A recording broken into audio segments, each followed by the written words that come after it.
In property law, a tenant commits waste by causing substantial and permanent injury to the property that's beyond everyday wear and tear. In addition, a tenant may commit voluntary waste by deliberately acting to cause injury to the property, or permissive waste by failing to maintain the property in a good state of repair. But what if a life tenant who owns the property for his or her life fails to make ordinary repairs? Can the life tenant be liable for permissive waste?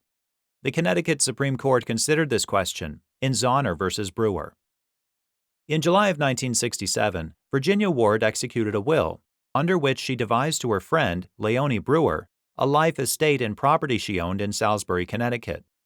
In addition, Ward devised the remainder interest in the life estate to her only son, John Barnett, upon Brewer's death or Brewer's surrender of the premises.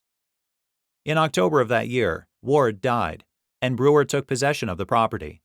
While Brewer was living on the property, Barnett died. Following Barnett's death, his surviving spouse and heir, Ann Zauner, acquired the remainder interest in the property. Brewer lived on the property until 1988 when she moved. Brewer then leased the property to a third party. Subsequently, Zauner sued Brewer in state superior court for possession and title to the property.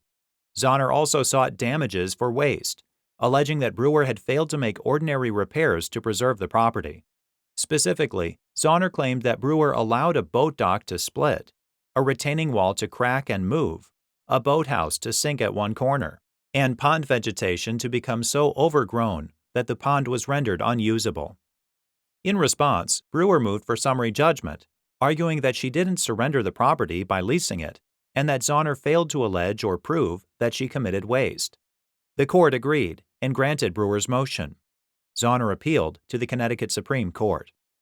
After concluding that the trial court shouldn't have granted summary judgment on the issue of Brewer's surrender of the premises, the court turned its attention to the issue of waste.